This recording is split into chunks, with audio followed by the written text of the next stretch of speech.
Harry and Meghan saw it as proof they no longer need the institution. I beg your pardon. They are out. But it's not their choice. It's King Charles who is done with the couple. The 20th of January 2026, Voice of Wales exclusive, and the drama is back on British soil in a big way. As of this morning, Buckingham Palace dropped a sharp, no-nonsense statement, shutting down every single demand reportedly tied to Prince Harry and Meghan Markle ahead of their expected court appearances in the UK next week. The official message made it crystal clear. No working or retired royal will offer any kind of representation or ceremonial support to the Duke and Duchess of Sussex during their legal battle. Any claim suggesting otherwise, not recognised, not approved, and definitely not backed by the Crown. This strong response reportedly follows a private list of conditions submitted through Meghan Markle's legal team, which allegedly called for 4 entire floors of the Hyatt Regency Hotel in London to be locked down completely. On top of that, there were claims that staff should address her as Her Royal Highness, despite that title being formally removed back in early 2020, along with requests for bulletproof glass installations at any location she might visit. The list didn't stop there. Reports suggest demands for a full fleet of luxury vehicles with armed security, plus a personal chef, stylist, driver, assistant, and PR team, each needing separate rooms. The palace didn't just reject these requests fast. It was also reportedly leaked to major press figures, sending a loud message that the royal family is creating serious distance from the Sussexes' current moves. So what really pushed things to this breaking point? According to internal chatter, the tipping moment may have been Meghan's bold phrase about her return, her crown moment. During a statement outside LAX, she told cameras, "The Duchess of Sussex returns to Britain with her crown intact." That line spread fast online, but not exactly in her favour. At the centre of this storm is Prince Harry's legal fight against major tabloids like the Daily Mail and the Sunday papers. He claims that since 2021, there's been a coordinated effort to damage his reputation, allegedly involving media outlets and possibly even internal royal connections. The accusations are serious. Talk of phone hacking, private voicemail access, alleged bribery for confidential records, and even claims of stolen medical and financial data. Harry's legal team is pointing to what they describe as a larger system, an organised network between tabloid editors and royal insiders working together. On Meghan's side, her argument focuses on how these reported attacks have impacted her image, her charity work, and how she's been portrayed publicly in ways she says are unfair. This case isn't small either. Big names are tied in as co-claimants, including Sir Elton John, Elizabeth Hurley, Doreen Lawrence, David Furnish, Sadie Frost, and Sir Simon Hughes. Everything officially kicks off Monday, January 22nd, with Prince Harry stepping into the spotlight first, and the pressure is already sky high. Charles is so successful in America now. He's been over there. He's fixed the special relationship. Charming world leaders. William has done the same thing with Earthshot and homelessness. Catherine is an amazing princess and mother. The royal family don't need Harry and they don't need Meghan. They don't want Harry. Everything he touches turns to poison. Prince Harry is expected to appear in person at the High Court of Justice in London, and all eyes are locked in. Meghan's team, though, is still keeping things unclear, refusing to confirm whether she'll walk into that courtroom herself or show up through a video link instead. But the palace response didn't stop at a simple rejection. Sources claim King Charles III reacted with serious anger after reviewing the full list of demands. According to insiders, his reported words hit hard.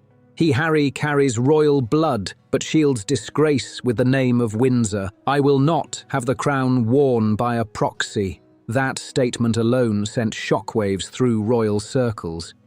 Princess Anne didn't hold back either. When hearing about Meghan's reported intention to represent the monarchy's honour, she reportedly responded cold and direct. Honour must be earned. Titles aren't theatre props. Duchess Sophie also stepped in, allegedly calling the demands disrespectful to royal protocol and dismissive of real public service. Prince Edward, on the other hand, kept it calm but firm, quietly backing the palace's stance with a sharp line. The law will speak, we no longer will. And then there's Princess Catherine. Her silence is speaking volumes. Aides say she's completely uninterested in the drama, focusing instead on her children's upcoming cancer fundraising event next Thursday, refusing to even acknowledge the noise around Meghan because she believes it will collapse on its own. Behind the scenes, the pressure across the United Kingdom is building fast. This situation isn't just about headlines anymore, it's about control, public image, and who really holds power. Government offices, police units, and even local councils have reportedly been pulled into the situation, trying to manage the growing logistical strain tied to Meghan Markle's reported non-negotiable demands for returning to Britain. A leaked internal memo dated January 17, 2026, reportedly sent to the Home Office and shared among security officials, laid everything out under what was described as a security-compliant return. The details are intense. Full-armed escort from Heathrow straight to the High Court, zero unscheduled contact with the public, and total control over any venue she enters. It doesn't stop there. The memo outlined a convoy of 4 armoured Range Rovers on standby 24/7, plus a complete lockdown of 4 floors at the Hyatt, staffed only by security-cleared personnel. Kitchens, spa areas, everything sanitised daily, with strict access limited to approved individuals only. A personal chef and medical team on standby at all times, and once again, staff allegedly instructed to use Her Royal Highness, a title officially removed years ago. The Home Office didn't entertain it for long. Citing long-standing policy and budget limits, their response was short and sharp. The UK provides security only to active members of the royal family, and the Duchess of Sussex does not fall into that category. Meanwhile, Meghan's legal team pushed back hard, arguing that her symbolic link to the crown makes her situation different from anyone else. And Harry and Meghan, they don't want to see that. Why? Because it puts Charles in an elevated position. Harry and Meghan can't do that. They reportedly claimed that security in her case is not a privilege in this instance, but a constitutional requirement to protect institutional image. That argument didn't just spark legal debate, it triggered a wave of public backlash and sharp criticism. Columnists wasted no time calling it out, accusing her of trying to make the Crown bankroll what looks like a celebrity-level operation, all wrapped in royal branding. And as the legal tension keeps building, critics are now zooming in on something else. Her business moves happening at the exact same time. Just days before court filings dropped, Meghan rolled out new products under her lifestyle brand. An $18 leather bookmark, a luxury gift box called Moment to Unwind, with monogrammed honey jars and custom herbal teas, plus an upcoming cookbook tied to her Netflix content. The timing raised eyebrows fast, with social media lighting up and headlines going in hard. One even reading, Meghan's royal lawsuit, courtroom by day, checkout cart by night. The criticism cuts deeper, with growing claims that she's using royal connections as a backdrop to boost high-end branding. One former palace advisor reportedly put it bluntly, she wants the title stripped from the letterhead but printed on the shopping bag. That line alone has been spreading everywhere. Inside the High Court, things aren't looking smooth either. Justice Timothy Nicklin is said to be losing patience with how Prince Harry's legal team is handling the case. His lead lawyer, David Sherborne, is reportedly under pressure after questions about preparation started surfacing. Sources close to the court claim key evidence was submitted 48 hours late, and the situation got even messier when a major witness, Gavin Burrows, pulled back his entire statement, alleging it had been submitted without his approval. Now the court is dealing with delays, partly due to last-minute requests from Harry's side asking for private hearings behind closed doors. During a pre-trial review on January 18th, Justice Nicklin reportedly didn't hold back, telling Sherborne, "The integrity of this court cannot be anchored to shifting sands of celebrity counsel."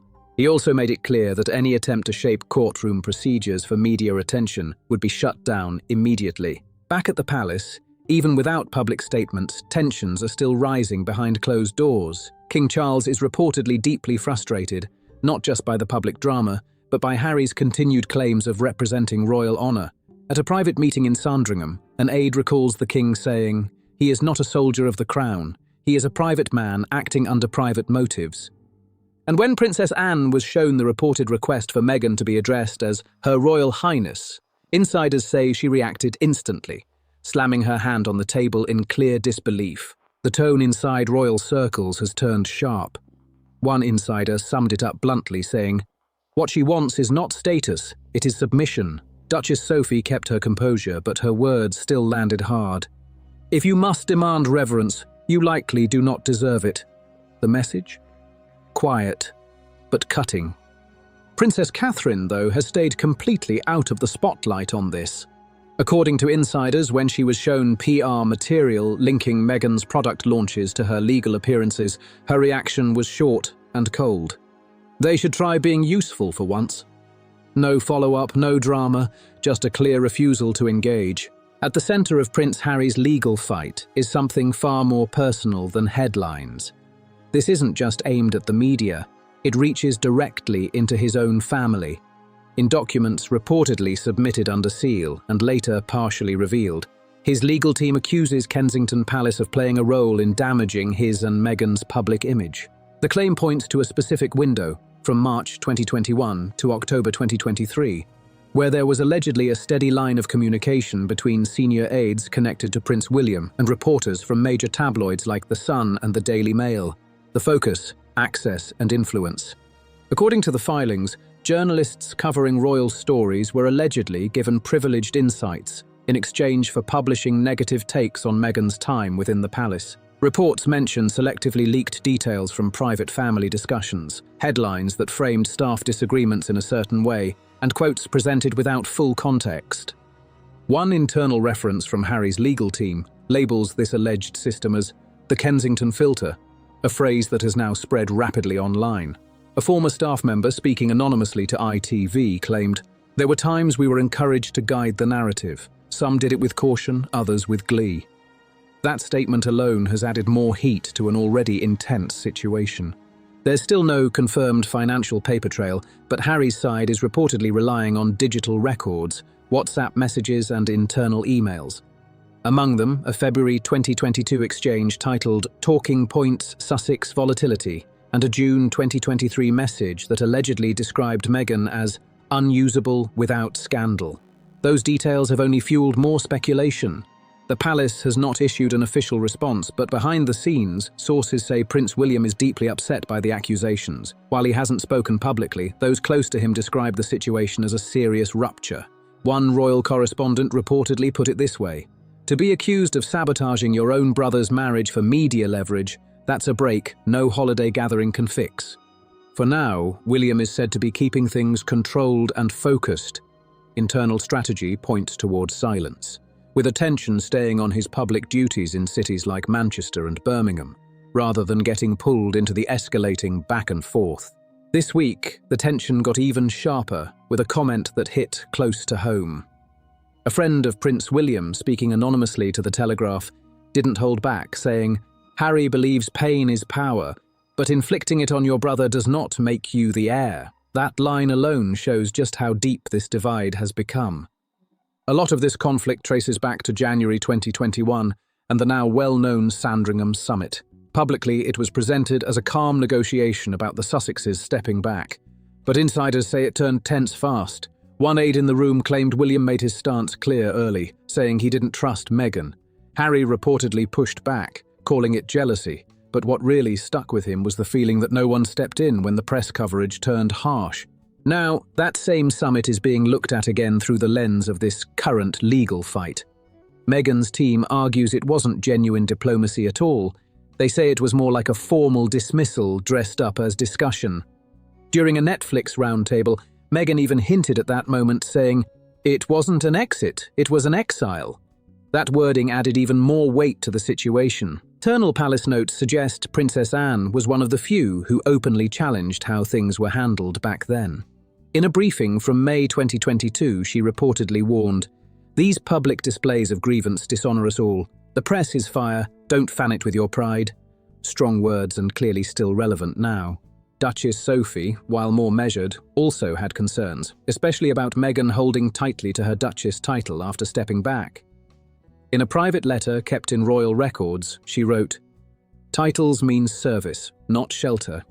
If we're not giving, we're just playing dress up." That message was subtle, but it carried weight. Princess Catherine stayed consistent as always, completely removed from the back and forth. Aides say during 2022 planning meetings, she would simply leave the room whenever Meghan's name came up. Her approach has been clear: keep the monarchy's response structured and controlled, not emotional. No reactions, no escalation, just silence. Experts are now warning that this court battle could go far beyond personal drama. Royal commentators say the outcome might affect how Britain is viewed globally, especially across Commonwealth nations. Legal analyst Dr. Oliver Stratton explained it plainly. This is no longer a tabloid spat. It's a symbolic trial about power, lineage, and legitimacy. And right in the middle of it all, two brothers, once united by loss, now divided under pressure. Everything has come down to this moment where public image and real intention are clashing hard.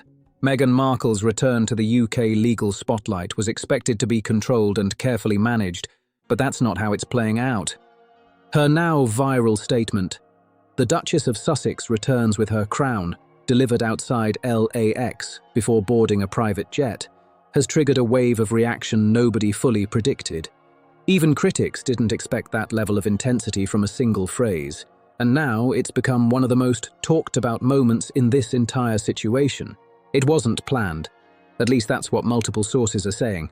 Meghan's "The Duchess of Sussex returns with her crown" moment was reportedly an off-the-cuff remark, but it didn't stay small for long. It echoed across continents fast. Royal insiders watched the clip in disbelief, while reactions across the UK came in strong. Some laughed it off, others were concerned, and some were outright critical. That single line carried weight. To many, it looked like more than just a statement. It felt like a move to reclaim not just her story, but a sense of symbolic authority tied to the crown itself. Critics quickly framed it as the start of something bigger, a full return to the spotlight, not just as someone involved in a court case, but as a figure stepping back into a royal identity on her own terms. From that moment on, every step seemed to add more tension. When Meghan arrived in London, she reportedly checked into a private Hyatt suite under an alias, with security handled by contractors linked to a US-based firm. Soon after, her team released a statement saying her presence in the UK was not for herself, but for the institution she once served. That line didn't sit well inside palace walls. One senior aide, speaking off the record, reacted bluntly. "She no longer serves it. That door was closed. She locked it." That response alone shows just how firm the divide has become. Things escalated further with reported emails sent to UK media outlets, requesting that Meghan be addressed as Her Royal Highness Duchess of Sussex during court coverage. That request raised eyebrows immediately, especially since the HRH title was officially set aside back in 2020 as part of their exit agreement. The push for those titles, especially through press channels, sparked quick backlash. Editorials didn't hold back, describing her as someone holding onto royal imagery that no longer applies. Phrases like "a commercial duchess" and "a self-styled crown without a kingdom" started trending, showing just how intense public reaction has become. But beyond the headlines, another shift is being talked about: her public image tied to charity work. For years, Meghan positioned philanthropy as a central part of her identity, highlighting causes, foundation work, and visits supporting young people and communities. This time, though, the timing raised questions. Her return to the UK didn't line up with a new campaign or global initiative. Instead, it landed right alongside a product launch. On January 18th, as legal motions were being filed, her lifestyle brand quietly introduced new items in the US market. The rollout included an $18 leather bookmark with a crown design, a $58 moment to unwind gift box featuring honey, tea, and a Sussex-branded towel, plus early promotion for a Netflix-linked cookbook described as intimate royal kitchen memories. That contrast between courtroom action and commercial drops didn't go unnoticed. Because it will make Harry and Meghan confront reality, which is that they're so irrelevant. They just had their fake royal trip to Australia, which was a hot mess, in which Harry threw shade on Charles's parenting abilities, and which Meghan claimed that she was the most trolled person in the world. They're trolls and they're ghouls turning up at children's hospitals and posing for selfies with cancer patients and hugging victims of terrorism. I mean, online reactions came fast, with critics calling the timing off and questioning the strategy. Words like opportunistic and disconnected started appearing across platforms, especially on X, where the debate kept gaining momentum. On X, formerly Twitter, the reactions kept building fast. One royal historian didn't hold back, writing, "When you use the shadow of the monarchy to sell honey, you forfeit the right to call yourself a public servant." That line alone spread quickly and added even more heat to the conversation. Then came another twist. Two retail analytics firms reportedly suggested that the sold out labels on Meghan's storefront may not tell the full story. According to one data group, neither product crossed 3,000 units in the first 24 hours, yet online buzz made it seem like everything vanished instantly. That gap between perception and numbers raised eyebrows and pushed even more debate. Within 48 hours, the phrase "royal goop" started trending everywhere. People began comparing Meghan's brand to Gwyneth Paltrow's wellness empire, both mixing celebrity image with luxury lifestyle products. But critics were quick to point out the difference. Goop built its space over years, while Meghan's rollout was labelled rushed and unclear. One New York branding strategist summed it up sharply, calling it a coronation without strategy. That phrase stuck, and it's now being repeated across multiple platforms. Even with the backlash, Meghan's team is reportedly not slowing down. Anonymous insiders claim she's already in talks for another memoir, this one expected to focus on how legacy and femininity are shaped, used, and even monetized in public life. Others say there are early plans for a new US-based foundation, possibly centered on empowering women in leadership and controlling public image narratives. But back in the UK, the impact is already being felt. Sources suggest her ability to reconnect with British charitable organisations has taken a serious hit. A spokesperson for a London women's shelter she once supported confirmed they haven't heard from her team in over 14 months, and under the current situation, they're not expecting that to change anytime soon. While Meghan steps further into the spotlight, Princess Catherine is doing the exact opposite, and it's being noticed. Long targeted by speculation and media comparisons, she has stayed completely silent on everything related to the Sussex situation. But her actions are still making noise. On January 19th, writers' headlines around Meghan were everywhere. Catherine was in Northumberland visiting a children's cancer care centre. No cameras, no staged moments, just quiet presence. She showed up in a simple navy coat and muddy boots, no heavy styling, no big entrance. She spent hours speaking with nurses, comforting families, and walking through the centre without any press coverage at all. According to royal aides, that choice was intentional, a way to show what duty actually looks like. A senior Kensington Palace figure reportedly said, "She chose to remind people what duty looks like." And later that evening, when a reporter asked Catherine for her thoughts on the Duchess of Sussex returns with her crown, she didn't engage, just a small, polite smile. And she kept walking. That silence, it said everything. Many are calling it the loudest silence of the entire week. For years, King Charles kept his distance, careful, controlled, never fully stepping in or stepping away. When Harry and Meghan left royal duties in 2020, he pushed for unity. When the Oprah interview shook headlines worldwide, his response stayed measured. Recollections may vary. But now, in January 2026, the tone has clearly shifted, and insiders say the restraint is gone. On the evening of January 19th, behind closed doors at Clarence House, King Charles III reportedly held a high-level meeting with legal advisors, senior courtiers, and communications chiefs. And this time, the focus wasn't the press. It was Harry and Meghan directly. Sources claim the turning point wasn't the public drama, or even the security demands. It was a sealed legal filing submitted by Harry's team on January 18th. That document reportedly laid out a timeline of alleged media influence and internal actions going back to early 2021, naming key royal figures. Among those referenced were Prince William, Catherine, and a senior advisor with direct access to the king. That last detail raised serious concern. Multiple insiders believe it points to Sir Clive Alderton, the king's private secretary, bringing the issue uncomfortably close to Charles himself. One official reportedly explained it like this: "It stopped being about protecting William. It became about the king's own credibility being questioned. That shift changed everything." By the next morning, Charles had reportedly reached out to the Attorney General for guidance. Later that same day, his lead legal advisor was seen entering Clarence House through a private entrance, carrying a black briefcase labelled "Confidential Reputational Strategy." That image alone sparked intense speculation. According to documents reviewed by Voice of Wales, the palace is now preparing a pre-action protocol. a formal legal step required before launching a defamation case under UK law.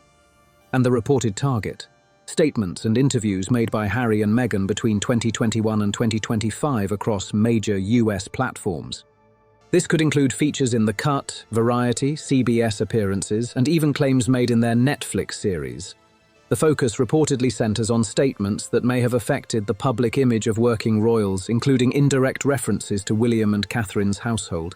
There are also claims tied to broader allegations, suggestions of institutional issues connected to the monarchy's inner circle, which the palace may argue crossed a line. According to insiders, the legal argument being prepared will claim that the Sussexes knowingly pushed narratives that caused reputational harm, while also continuing to reference royal identity in public messaging and branding without authorization. And if that wasn't enough, one of the strongest points being discussed is the idea that their overall legal and media strategy could be framed as acting in bad faith. If this moves forward, it won't just be another headline. It could turn into one of the most serious royal legal clashes in modern history. Some legal voices are already calling it what it looks like: pressure tactics designed to push the monarchy into staying quiet. But if King Charles actually moves forward, this would break completely new ground. A reigning monarch taking legal action against his own son and daughter-in-law. That's something modern royal history has never seen. And insiders are making one thing clear: this isn't an empty threat. After years of holding back, sources say Charles now believes staying patient has only made things worse. One aide reportedly said, "This isn't just about revenge, it's about ending the performance once and for all." That line alone shows how serious this moment has become. What makes this even more intense is how it connects to Princess Catherine's carefully protected public image over the past year. Especially during her health challenges, she has stayed completely silent, even when accusations surfaced, ranging from emotional distance to claims of harsh internal dynamics. But as those claims kept growing, through court filings and media appearances, royal insiders reportedly started to worry that silence was being misread as weakness. Critics painted Catherine as distant, even cold. But now the narrative is shifting. One constitutional historian explained it clearly. Catherine was painted as a silent ice queen.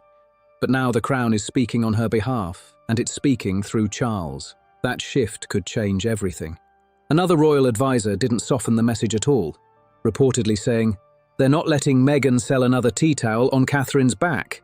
That comment spread fast and added even more edge to the situation. At the center of this turning point is a moment that goes all the way back to 2021, right after the Oprah interview. Publicly, the palace kept things controlled and measured. But behind closed doors, Charles was said to be deeply affected. He had hoped that Harry and Meghan stepping away would create distance and calm, not lead to ongoing legal and public battles. A private memo, later reported by The Telegraph, revealed what he was thinking at the time. In April 2021, he wrote, "To stand accused of failing one's child is one pain. To be rendered voiceless in that accusation is a greater one still." But back then, no direct response was given. And over time, that silence only grew heavier. Meanwhile, Harry and Meghan's version of events continued to evolve, turning private disagreements into global talking points. Now, palace officials are reportedly rethinking that strategy completely. One senior figure admitted, "We didn't speak when we should have. Now we will speak where we must." That shift signals a whole new phase. If King Charles does take legal action, the impact won't stop at the courtroom. It could open the door to major consequences, questions about titles, public corrections, even limits on how royal identity is used in branding. And beyond that, there's a bigger issue at play. What happens when members of the royal family operate outside the institution? The answer to that question could reshape how the monarchy handles conflict for years to come. Legal analysts are now pointing to a rarely discussed option: the Crown Protection Clause. It's an old and obscure part of royal law, but it carries serious weight. This principle allows the monarchy to legally defend its symbols, titles, and institutional identity if they're seen as being misused or misrepresented. It's not something that gets used often, but it's definitely not off the table. In this situation, experts say it could give King Charles's legal team a path to argue that Meghan's branding, across interviews, product packaging, and even court-related statements, creates confusion about what is officially tied to royal authority. As of January 20th, Meghan's legal team hasn't made any public statement about a possible countersuit, but sources connected to Archewell are already signalling resistance behind the scenes. One insider suggested that any attempt to silence what they describe as a woman's lived experience would be met with a strong legal and public response. The palace, though, doesn't seem fazed by that warning anymore. The tone has shifted, and it's clear they're prepared for a direct clash if it comes to that. January 22nd, 2026 arrives under grey skies in London, and the mood feels heavy from the start. By 8 a.m, barriers are already set up outside the Royal Courts of Justice. Media crews from around the world pack the streets while crowds gather, some showing support, others ready to protest, all waiting for a moment they know will be historic. The attention is intense, not focused on politics or entertainment, but on two figures whose story has gone from reform to deep division. They arrive separately. Meghan steps out first, dressed in a sharply tailored ivory trench coat. Her gloved hand lifts slightly, not quite a wave, more like a controlled, deliberate pause. Her team moves tightly around her, PR staff, security, and a stylist making last-second adjustments. The message feels clear. She wants to be seen not just as someone in court, but as a duchess stepping back into view. Then comes Harry. A dark Range Rover pulls up, and he steps out alone. No gestures, no eye contact, just a serious expression. His posture is tense, and there's a slight shake in his left hand as he grips his coat. The contrast between their arrivals doesn't go unnoticed. Inside Courtroom 1, everything goes quiet as Justice Nicklin takes his seat. The moment has arrived. Can you imagine how consumed with jealousy Harry and Meghan are about William and Catherine? And for example, their 15 years of happy marriage, which we celebrated on yesterday's show. What a great relationship. What a great love story that is. I bet you that when Meghan saw that photograph shared by William and Catherine of their family, I bet she hissed like a snake when she saw it. I bet she went... He begins by reading the list of plaintiffs: Prince Harry, Doreen Lawrence, Elton John, David Furnish, Sadie Frost, Sir Simon Hughes. Each case centres on claims of unlawful information gathering, serious allegations that demand attention. But even with multiple names involved, one stands above the rest in terms of attention and impact. As proceedings begin, David Sherborne, representing Harry, steps forward, but his delivery feels pressured. His arguments come fast, almost rushed, and it doesn't take long for the judge to step in. Justice Nicklin interrupts twice, first asking for clarity on the timeline connected to allegations involving Prince William's office, and then pressing on why key witnesses have either withdrawn their statements or are not in court. The tension inside the room rises instantly as those questions hang in the air. The tension inside the courtroom hits another level when new documents are introduced. They hint at possible media payments linked to individuals with palace connections, but no names, no direct proof, just vague wording that leaves the room uneasy. In the back row, a senior royal aide reportedly leans in and whispers, "If that's the whole case, they've lost already." That quiet comment says a lot. Even with headlines screaming about a royal showdown, not a single senior royal is physically present in court, but their influence is everywhere. Then comes a major moment. The judge references an official statement from Buckingham Palace, and it lands hard. The message is clear and direct. Their Majesties King Charles III and Queen Camilla, along with the Prince and Princess of Wales, do not authorise or support the plaintiff's claim to represent the interests or reputation of the royal household in any legal matter. No room for interpretation, no soft edges, just a full rejection, and it doesn't stop there. A second letter, even more pointed, is introduced, signed by Princess Anne, Prince Edward, and the Duchess of Edinburgh. It states firmly, "The claimants' efforts to associate their private grievances with the dignity of the crown are wholly rejected. We serve the public, not personal narratives." That line echoes through the courtroom. One name is missing, though: Catherine. No letter, no statement, nothing. But royal watchers say that silence is the message. She remains completely out of reach, untouched and unbothered, while everything unfolds around her. As Meghan pushes to reclaim the Duchess image, Catherine's approach couldn't look more different. No words, no reactions, just distance, and that silence. It's something no headline can twist. Back inside, all eyes are on Harry. His expression gives nothing away. At one point he glances toward Meghan, but she doesn't return the look. The disconnect is subtle but impossible to ignore. Outside, rain starts falling as the hearing moves toward its end, adding to the heavy mood surrounding the day. In his closing remarks, Justice Nicklin doesn't deliver a verdict, but his words cut deep. This court exists to examine truth, not to amplify theatre. The pursuit of privacy cannot itself become an act of spectacle. That statement alone shifts the entire tone. The gavel drops, and just like that, it's over for now.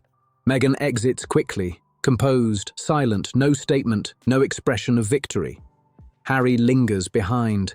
In the hallway, a photographer captures a striking moment. His head lowered, lips tight, eyes distant. For a second, the image hits hard.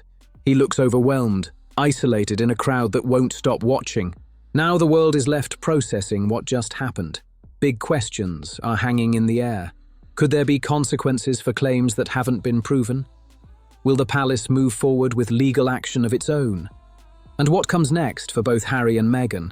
One thing is clear, this didn't go quietly. Their return on their own terms has set off something much bigger than expected. The monarchy, once criticised for silence, is now speaking with force. The public, once divided, is demanding answers. This wasn't just a legal battle, it felt like a turning point. And the royal family? They didn't step back from it. If you made it this far, drop your thoughts below. I want to hear where you stand on all of this. Don't forget to like, subscribe, share this video, and comment your take, because this story is far from over.